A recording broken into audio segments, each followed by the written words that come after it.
அந்த வாய் எதை சொல்றோமோ அது நடக்கும்.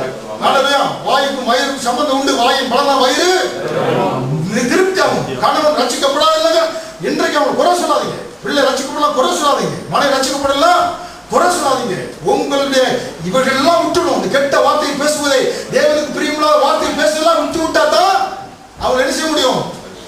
1 பேர் 3:15 கர்த்தராகிய தேவனை உங்கள் இருதயங்களிலே, கர்த்தராகிய தேவன் உங்கள் இருதயங்களில் பரிசுத்தம் பண்ணுங்கள், உங்கள் நம்பிக்கை குறித்து விசாரிக்கும் யாவருக்கும் மனத்தாழ்மையோடு சாந்தத்தோடு உத்தரவு சொல்ல எப்பொழுதும் ஆயத்தமாக இருங்கள். ஹல்லேலூயா. கர்த்தராகிய தேவனை உங்கள் இருதயத்துக்குள் பரிசுத்தம் பண்ணுங்கள். புரியுங்களா? இப்போ உங்களுக்கு யாராவது வந்து கேட்டாங்கன்னாக்க சாந்தத்தோடு பதில் சொல்லணும். டக்குன்னு படக்குன்னு பேசக்கூடாது. கணவனும் மனைவி எரிசக்கூடாது. புரியுங்களா? கெடுபடியா நீங்க வந்து பேசக்கூடிய விசுவாசங்கள் இருக்கிறாங்க. புரியுங்களா? எனக்கு தெரியாது. புரியுங்களா? அப்படி இப்படின்னு எனக்கு தெரிஞ்சவங்க தெரியாத வர வச்சு முடிஞ்சவங்க வேண்டாம் வராங்கன்னா டப்புன்னு திரிக்குது, கலந்து திரிக்குது. இப்படி திருவினா சுடுக்காய்க்கும்ல. புரியுங்களா? அப்படியெல்லாம் திருவக்கூடாது. புரியுங்களா? என்ன ஒன்றும் போடக்கூடாது. என்ன மனத்தாழ்மையோடு என்ன செய்யணும், நடந்து கொள்ள வேண்டும். ஹல்லேலூயா. சொல்லுங்க, நீ எல்லாம் மோட்சத்துக்கு வருவியா அப்படின்னு துணையை பார்த்து பேசக்கூடாது. நீ எல்லாம் பரலோகத்துக்கு வந்து சேருவாயா அப்படியெல்லாம் என்ன செய்யக்கூடாது, பேசவே கூடாது. மோட்சத்துக்கு வந்து சேருவாயா அப்படி இப்படி நம்ம நினைச்சக்கூடாது, பேசவே கூடாது. அப்ப சாந்தத்தோடு என்ன செய்யணும்?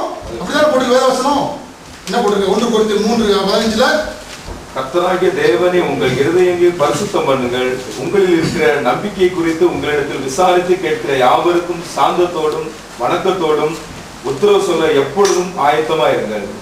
புரியுங்களா? மன சாந்தத்தோடு பேசணும். புரியுங்களா? மிக அப்ப ரட்சிக்கப்பட்டவர் தான் உப்பாக இருக்கிறார். ரட்சிக்கப்பட்டவர் தான் வெளிச்சமா இருக்கிறார். அதனால உங்கள் பிள்ளைகளும் உங்கள் பக்கம் தாங்க இருக்கும். ஹல்லேலூயா. சின்ன பிள்ளை எல்லாம் கொண்டு வந்து பாருங்க, ரட்சிக்கப்படாத குடும்பங்கள்ல எத்தனை பிள்ளைகள் இன்னைக்கு ரட்சிக்கப்பட்டு ஆலயத்துக்கு, ஏன்னா ஆலயத்துக்கு கூட்டங்களுக்கு ஞாயிற்றுக்கிழமை துள்ளிட்டு ஓடிக்கொண்டிருக்கு. புரியுங்களா? எத்தனை குடும்பம் பார்த்துருக்கீங்க. நம்மளே பாருங்க, தாய்தாப்ப ரட்சிக்கப்பட நம்ம ஆலயத்தை துள்ளிட்டு ஓடிடுறோம். அப்ப பிள்ளைகள் என்ன செய்யும்? வெளிச்சத்தை பிள்ளைகள் கண்டுச்சுனாக்க அந்த பக்கம் தான் அது சாயும். ஹல்லேலூயா. ஏன்னா கண்ட உப்பு பக்கம் பிள்ளைகள் போகாது. ஹல்லேலூயா. அதனால பரிசுத்த கணவனாலே மனைவியா பரிசுத்தமாக்கப்படுகிறாள், மனைவியால பரிசுத்தமாக்கப்படுறா. ஏன்னா வந்து ரட்சிக்கப்பட்டவங்க அதனால பரிசுத்தமாகவில்லை. நீங்கள் நற்கிரியை நிமித்தம், பேசுவது நிமித்தம், உங்களுடைய நடவடிக்கை மூலம் தான் அவங்க செய்றாங்க பரிசுத்தத்துக்குள்ள கொண்டு வர முடியும். ஹல்லேலூயா. அப்ப விசுவாசி நம்ம என்ன செய்யணும்? சாரம் ஏற்றப்பட்டவர்களாக நாம் இருக்கிறோம். இதை நம்ம என்ன செய்ய வேண்டும்? தெரிந்து கொள்ள. நம்ம பிள்ளைகளை குறித்து என்ன செய்யக்கூடாது? கவலைப்பட தேவையில்லை. மத்திய 10வது அதிகாரம் வசனம் 34 முதல் 36 வரை பார்க்கின்ற பொழுது சீக்கிரமாக மத்திய 10 வசனம் 34 36 அநேக வேளையில் புரிந்து கொள்ளப்படுவது கிடையாது. இந்த வசனத்தை பூமியின் மேல் சமாதானத்தை அனுப்ப வந்தேன் என்று எண்ணாதிருங்கள், சமாதானத்தை அல்ல பட்டயத்தையே அனுப்ப வந்தேன். எப்படி எனில் மகனுக்கும் தகப்பனுக்கும், மகளுக்கும் தாய்க்கும், மருமகளுக்கும் மாமிக்கும் பிரிவினை உண்டாக்க வந்தேன். பாருங்க, இங்க ஒரு காரணத்தை சொல்றாரு, முக்கியமா அதை கவனிக்கணும். என்ன, நம்முடைய ஆண்டவர் வந்து ஏன்னா சமாதானத்துக்கு பூமியில போறாரு, இங்க பட்டயத்தை வந்து அனுப்புங்கிறாரு. இந்த பட்டயம் எதுக்கு? ஏன்னா இந்த சத்தியத்தை நம்ம தெளிவாக தெரிந்து கொள்ளும். புரியுங்களா? இத்தனை நாள் தெரிஞ்சாலும் இன்னைக்கு இந்த சண்டை வந்து மாமியார் மருமகள் சண்டை இல்லை. புரியுங்களா? மாமியார் மருமகள் சண்டை இல்லை, இது வேறு விதமான சண்டை அல்ல. சில என்ன பண்றாங்க, ஏன்னா வந்து ரட்சிக்கப்படணும்னா வந்து இந்த குடும்பத்தை விட்டு ஓடி போயிரு, வீட்டுக்குள்ள நீ வராத. புரியுங்களா? ஏன்னா வந்து அப்படின்றாங்க. ரட்சிக்கப்படணும்னா என்ன செய்யறாங்க? குடும்பத்துக்குள்ளே வராத. நீ வந்து ரட்சிக்கப்படாத, அதாவது ரட்சிக்கப்படாதவங்க ரட்சிக்கப்பட்டவங்கள என்ன செய்யறாங்க? நீ குடும்பத்துக்குள்ளே வராத. ஏன்னா நான் இந்த மதத்துல இருப்பேன், நான் இந்த விதத்துல நினைச்ச மாட்டேன், உனக்கு உன் மதத்தை ஏற்றுக்கொள்ளவே மாட்டேன். நீ வீட்டுக்குள்ள வராதவனை நான் ஏற்றுக்கொள்ள மாட்டேன், துணையாக நினைச்ச மாட்டேன், ஏற்றுக்கொள்ள மாட்டேன். உன்னை பிள்ளையாக நான் ஏற்றுக்கொள்ள மாட்டேன். நீ அந்த மதத்துக்கு போனதுனால என் பிள்ளையா இருக்க வேண்டாம். ஏன்னா நீ வந்து ஒளியை நீ தெரிந்து கொள்ள வேண்டாம், உப்பா இருக்க வேண்டாம், நான் ஏற்றுக்கொள்ள மாட்டேன் என்று சொல்லுகின்ற பொழுது ஆண்டவர் அங்கே பட்டயத்தை அனுப்புகிறார். ஏனென்றால் அங்க மனிதனுடைய உறவுக்கு முக்கியம் அல்ல, கர்த்தரே முக்கியம், தேவனுக்கே முக்கியம். அப்படிப்பட்ட இடத்துல நீ பிரிந்து சென்று விடலாம் என்று ஆண்டவர் சொல்லுகிறார். புரியுதா? நான் சொல்ல புரிஞ்சேன் பாருங்க. அங்கே யாருக்கு முக்கியத்துவம்?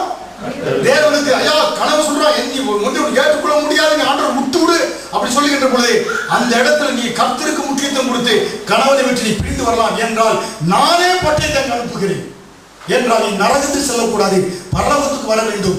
ஒருவேளை உன்னுடைய கணவன் தாயோ தகப்பன கைவிட்டால் கைவிட்டாலும் நான் உன்னை கைவிடுவதில்லை என்று ஆண்டவர் சொல்கிறார். ஹல்லேலூயா. தகப்பனும் தாயும் கைவிட்டாலும் நான் கைவிடுவதில்லை.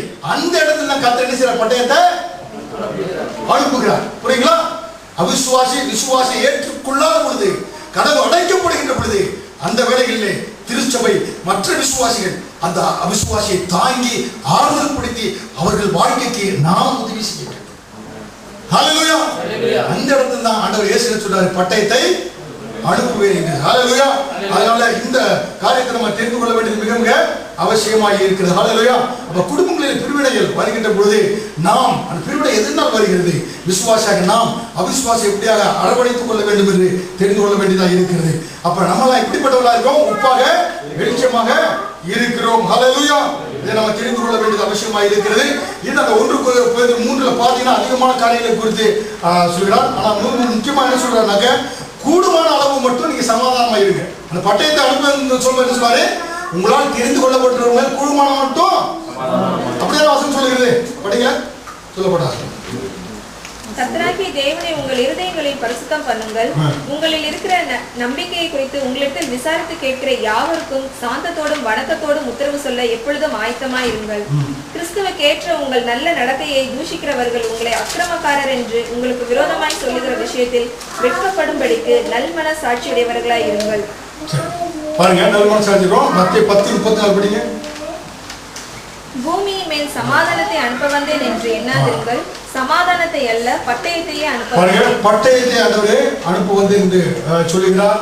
அதனால பாத்தீங்கன்னாக்க நம்ம ஆண்டவர் சமாதானத்தை கொடுக்க விரும்புகிறார். ஆனால் தேவன் என்று வருகின்ற பொழுது அந்த இடத்துல நம்ம தேவனுக்கு முக்கியத்துவம் கொடுக்க வேண்டும். முடிந்தால் கூடுமான மட்டும் நம்ம எல்லாரும் எப்படியா இருக்கணும்?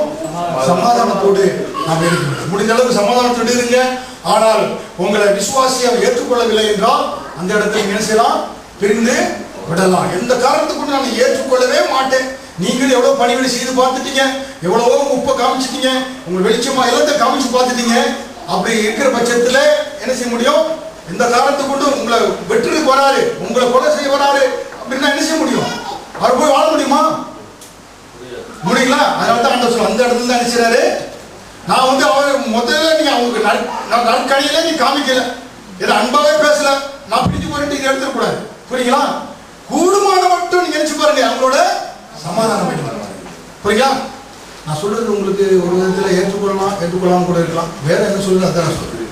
என்ன பாஸ்டர் பிரிந்து போய் சொல்றீங்க அப்படின்ட்டு தப்பா போச்சுட்டாரு ஒரு விவாதத்துக்குரிய எடுத்துக்கொள்ளாதீங்க. புரியுங்களா? வேற என்ன சொல்றது, கூடுமான மட்டும் நீங்க என்ன செய்யுங்க, சமாதானத்துக்கு போங்க. ஏனென்றால் உங்களை அவங்க என்ன செய்யறாங்க, அந்த இடத்துல பட்டயத்தை அனுப்ப வந்தேனாக்க, ஏனென்றால் அங்கே என்னன்னாக்க தேவன் என்று தேவ முக்கியம், நம்ம முக்கியம். நீங்க அதுக்காண்டி ஆண்டவர் மறுதளித்து நீங்க என்ன செஞ்சிடக்கூடாது, அவிசுவாசி நீங்க போயிடக்கூடாது. அதுதான் ஆண்டவர் சொல்றாரு. புரியுங்களா? கணவன் மணி முக்கிய உறவு. ஆனால் ஆண்டவர் அவர் சொல்றாரு, நீ மறுதளிச்சுட்டு வா, ஆண்டவர் புறக்கணிச்சுட்டு வா, அப்பதான் உனக்கு ஏற்றுக்கொள்வேன் அப்படின்னு போது என்ன செய்ய முடியாது. கர்த்தர் தான் அதை நீங்க ஒத்துக்கிறீங்களே, கர்த்தர் தான் முக்கியம். அதனால தப்பா எடுத்துக்கூடாது. பாஸ்டர் பிரிஞ்சிடலாம் எல்லாம் அப்படின்னு போய் பிரிச்சிடாது எல்லாத்தையும் கொடுங்க. புரியுங்களா? எந்த இடத்துல அதை பயன்படுத்தணும், கர்த்தருக்கு முக்கியத்துவம் கொடுக்கணும். கர்த்தர் மறுதளிச்சிடக்கூடாது. நம்ம அவிசுவாசியா போய் விட.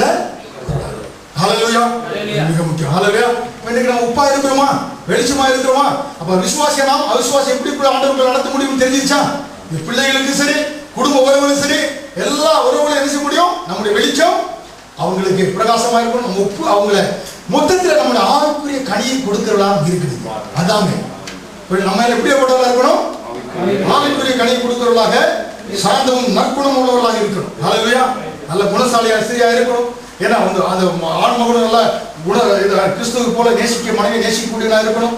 அப்படி இருக்கின்ற பொழுது அந்த குடும்பம் ஆசீர்வாதமான குடும்பமாக இருக்கும். ஹல்லேலூயா.